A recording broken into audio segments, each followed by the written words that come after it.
one thing that we found in developing podcasts for clients and for ourselves is that the guest is really important to driving growth. Right. So, getting good guests is really important, but talk about some of the challenges that you face in getting guests and give examples, I guess, of like how guests fall through and how that impacts the timeline and, what the implications of that are. Yeah. So let's say you have all your topics, you have all the pieces that you kind of want to execute, that you want to execute for your podcast series. But now you need guests if you're going to do this interview style. So there are, like Andrew's talking about, this is the most common way to kind of execute a podcast since it is more of like a radio show. A guest conversation or an interview, if you will, is the natural format that kind of like suits itself to this format. But there are other types like super highly produced storytelling podcasts, things like that, documentary type podcasts. But when you're aligning guests, you have to first think, okay, who's going to talk about this topic with my host?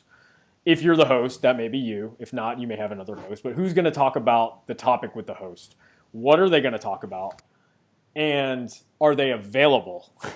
That's probably the craziest part, is the availability, because now you're not only juggling your own production schedule, meaning I need to get this content produced at this time so that we can line it up for XYZ marketing efforts on the backside of it, but you also need to make sure that aligns with whoever your guests that you're reaching out to. So rule of thumb, always have backups. So if you're thinking I can get, I can get Sam to come on this podcast and talk about it, think of who else could be a possibility in case that person falls through. Make sure the topic is kind of flexible, because you may think that you're going to go one direction with them, but they may take it in another direction. And obviously you can control the production of that, and you can control that environment to an extent. But if it's an interview, just be flexible about the topic. And that actually is kind of good because that humanizes the topics. It's not, so robotic. Reach out to them ahead of time with enough time. So don't think that you're going to start executing your podcast next week if you're just planning this week. There's no way you can get enough guests in time, or if you do, it's a miracle. And then always have a backup plan to what happens if that person is either a no-show on a Zoom call or a Skype call, if they're a no-show to your studio podcast, or an emergency happens, because those happen.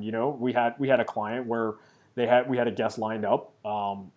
Unfortunately, they couldn't be there because they had a really unforeseen circumstance happen in their company. So we ended up having to pivot. We had a backup episode that we went to. It actually just required a guest we already booked to do a second episode. So we got 2 episodes out of 1 guest, and that's not ideal, but it gave us a new topic. It gave us a little bit more direction, and it filled that slot, more importantly. So as in show business, they always say the show must go on. So just have backups in case all of your guests. I always think about it like doomsday scenario, like what happens if nobody shows up? What are we going to actually execute? And we always have backup topics that we can talk about. And the worst case scenario is like you don't want to have a solo pod. So what we would do in that case is myself or you would actually jump in and possibly, end up interviewing the client, talking about those topics. And again, this is like a worst case scenario. Luckily, knock on wood, we haven't had that. But you just have to think about backup after backup, because it's like it can always rain on your parade, for lack of a better term. Yeah, for sure. I think the human element of this is always the variable, right? And I don't think anyone really understands the complexity of the scheduling until they actually have to go through it. Right. So just know that you probably need someone just dedicated, whether it's a marketing coordinator or somebody just to handle the scheduling and all that kind of stuff.